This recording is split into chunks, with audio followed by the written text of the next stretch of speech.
This channel does not promote any violent, harmful, or illegal activities. All content provided by this channel is meant for an educational purpose only. Force break at 9 AM সকাল 9টায় এই মুহূর্তের সবথেকে বড় খবরে আমরা অবশ্যই চোখ রাখবো এবং তার লেটেস্ট আপডেট কি জানাবো আপনাদের। সঞ্জয় রায় তার সর্বোচ্চ সাজা চেয়ে হাইকোর্টে জোড়া মামলা আজ। রাজ্যের পর হাইকোর্টের দ্বারস্থ সিবিআই। আপনারা জানেন শিয়ালদা আদালতের রায়কে চ্যালেঞ্জ করে হাইকোর্টে যায় রাজ্যের এখতিয়ার নিয়ে প্রশ্ন তোলে সিবিআই, যদিও পরে একই দাবিতে হাইকোর্টে যায় সিবিআই। মামলায় নিজেদের বক্তব্য জানাবেন তিলোত্তমার বাবা মা। দুটি মামলাতেই পার্টি হতে চেয়ে আবেদন করবেন সঞ্জয় হয়ে ব্যক্তিগত মামলা করতে চাওয়া আইনজীবী।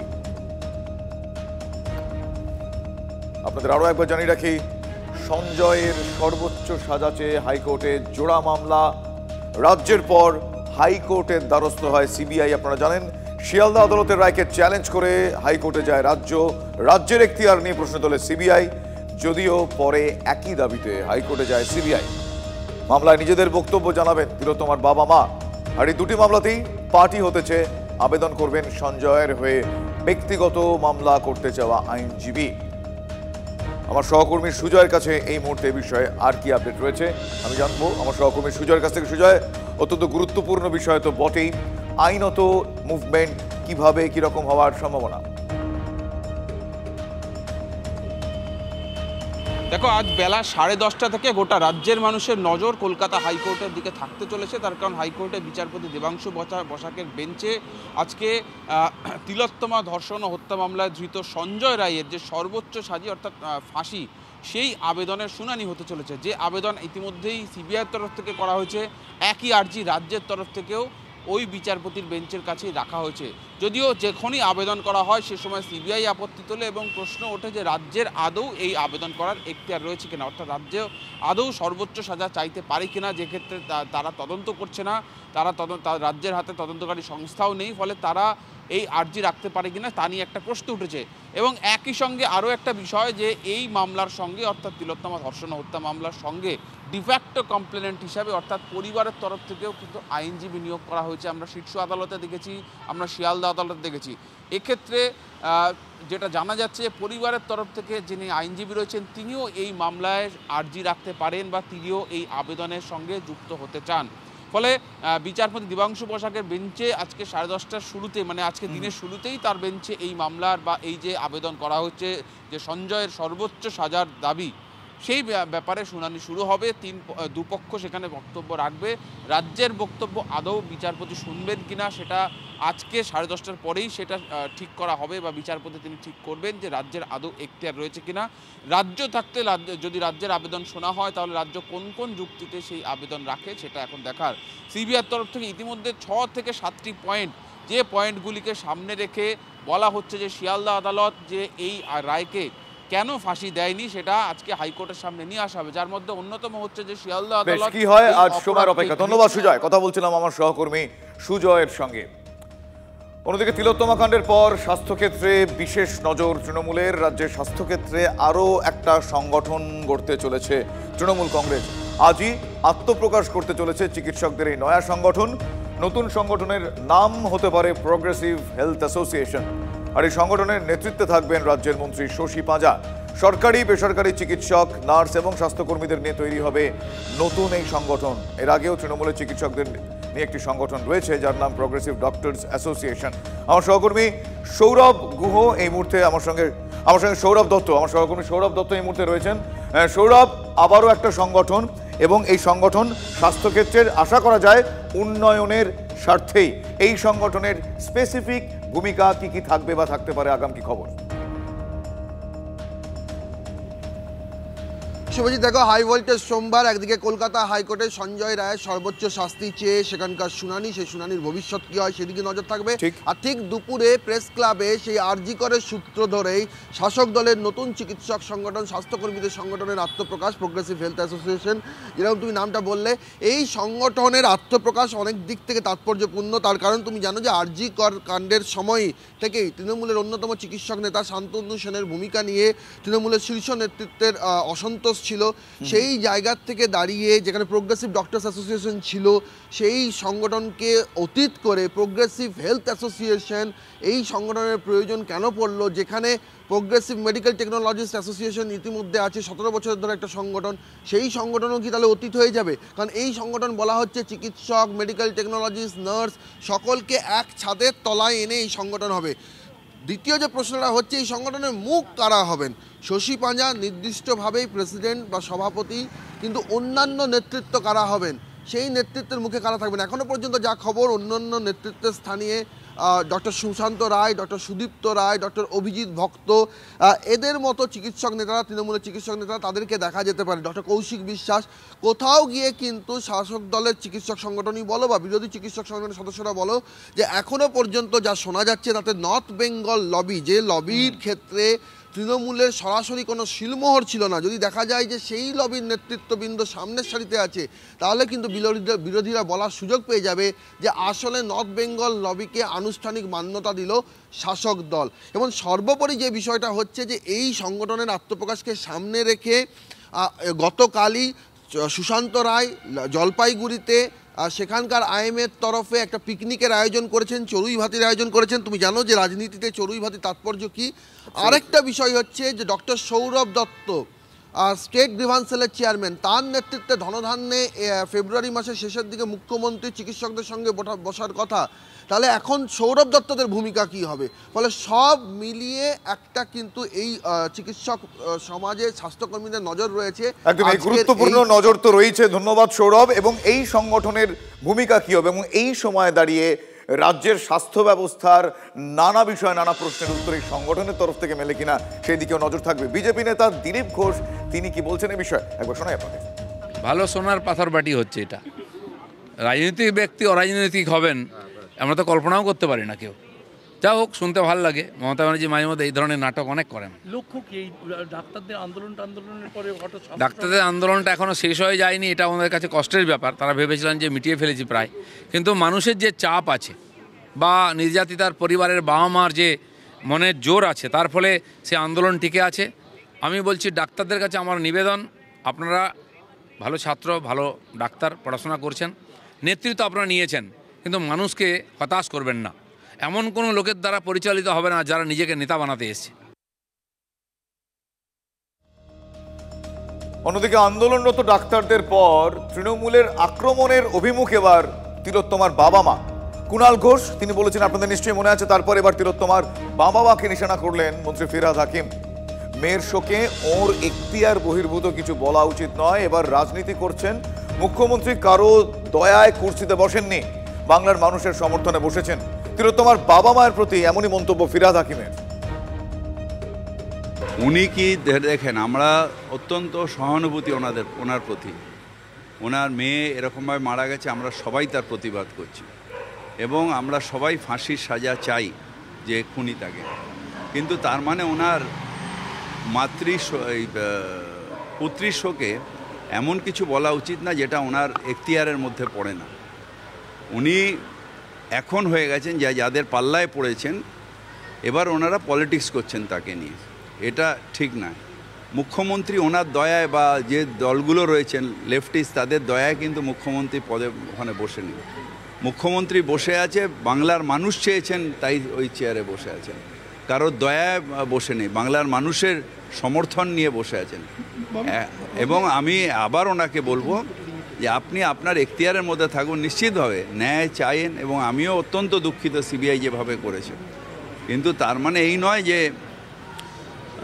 আপনাকে দিয়ে যা বলাবে আপনি তাই বলবেন। এটাতে আপনার নিজের যে মানুষের যে সহানুভূতি আপনার উপরে, সেটা নষ্ট হয়ে যাবে। তিলোত্তমার বাবা মা রাজনৈতিকভাবে প্ররোচিত হয়ে বিবৃতি দিচ্ছেন। তিলোত্তমার বাবা মাকে নিশানা করে ঠিক এভাবেই মন্তব্য করলেন কুণাল ঘোষ। শুনুন কি বলছেন তিনি।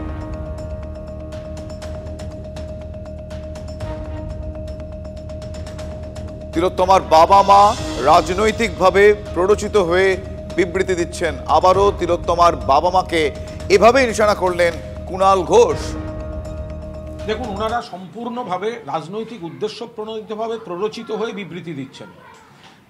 তথ্য প্রমাণ তথ্য প্রমাণটা ঠিক ছিল বলেই তো মাননীয় বিচারক তথ্য প্রমাণের ভিত্তিতে দোষী সাব্যস্ত করেছেন।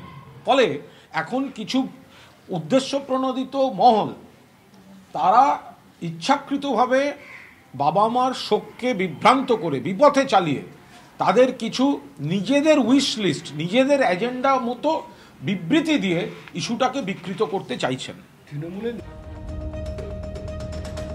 তবে এখতিয়ারের কথা ওঠায়, এখতিয়ারের বিষয় ওঠায় তার বাবা মা মানে তিলোত্তমার বাবা মা কি বলছেন? তারা বলছেন ওর থেকে এখতিয়ার শিখবো না। ফিরহাদকে এভাবেই জবাব দিয়েছেন তিলোত্তমার বাবা।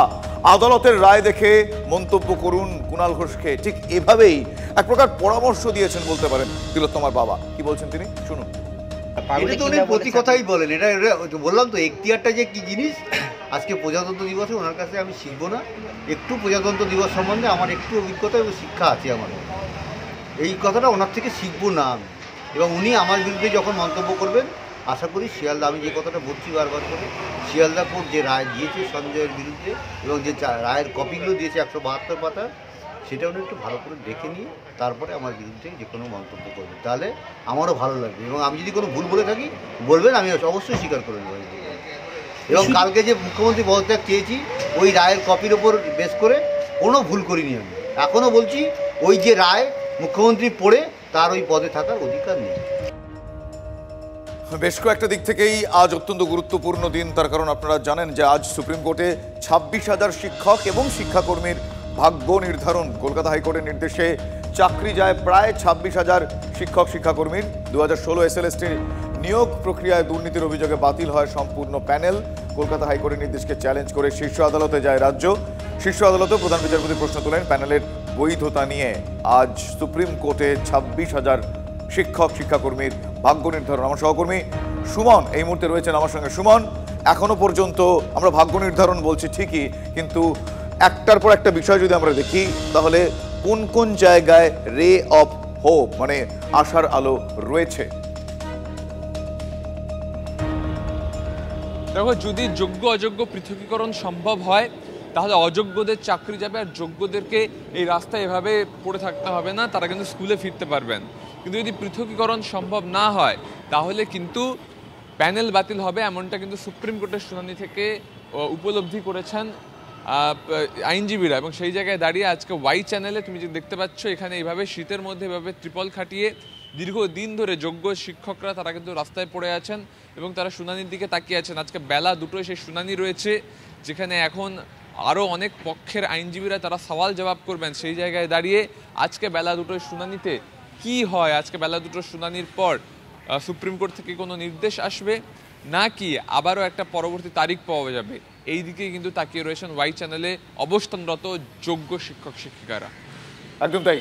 কি হয় আজকে, প্রায় কি জানা যায় সেদিকে অবশ্যই তারা তাকিয়ে। আপাতত তোমায় ধন্যবাদ জানাই। আমার সহকর্মী সুমনের সঙ্গে কথা বলছিলাম। দুর্নীতি দুর্নীতি দুর্নীতি, যেখানে তাকাবেন সেখানেই। এবার শস্য বিমার টাকা নিয়ে চরম দুর্নীতির অভিযোগ উঠছে।